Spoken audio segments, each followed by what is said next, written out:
So this is an extension of a short I posted yesterday on rep ranges for muscle building, and I got a comment on both Instagram and on YouTube, and I would like to address them. So the first comment is by Kesara Dean, who happens to be one of my friend. Dean says he agrees with me. He says there is no magical rep range for hypertrophy as long as you train in close proximity to failure. He also said that the heavier your set is, the higher the risk of injury. The next comment was on YouTube by VP Vishwajit, who also is probably one of my friends. If you are one of my friend, I'm sorry I did not recognize you. Sorry. But he says that muscles can be built from a very wide variety of rep ranges, like 6 to even 500, which I humbly disagree with. You can't curl a pencil and expect to build bigger biceps or go to failure. There should be a limit. It's not like 500. Plus, there is a research which says that if you go lighter than 30% of your 1 rep max, it does not build as much muscles as going heavier. Again, even if it is taken close to failure.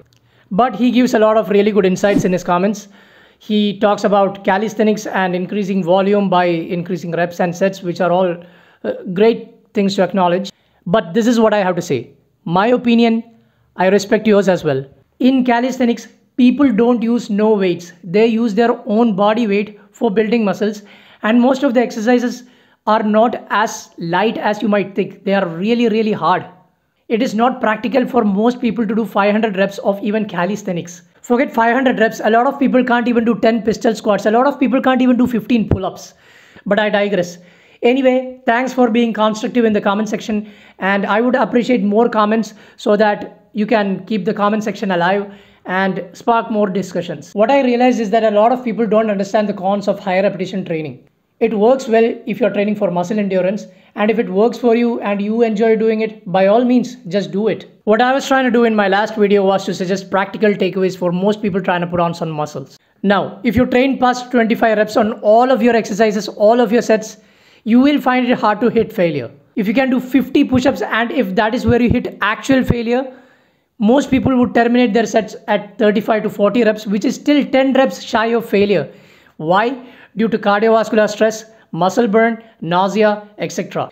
Even if you go to failure or even 3 reps shy of failure in one set, come on, how many sets are you going to do that for? It is so hard.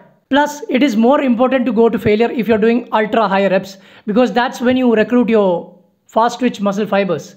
You think that you have reached failure, but you had at least 10 reps in the tank because you fatigued some other muscles other than your target muscles. You had a lot of cardiovascular stress. You had a lot of muscle burn. So if your goals are just to build muscles and you don't care about your muscle endurance, I would suggest limiting ultra high repetitions.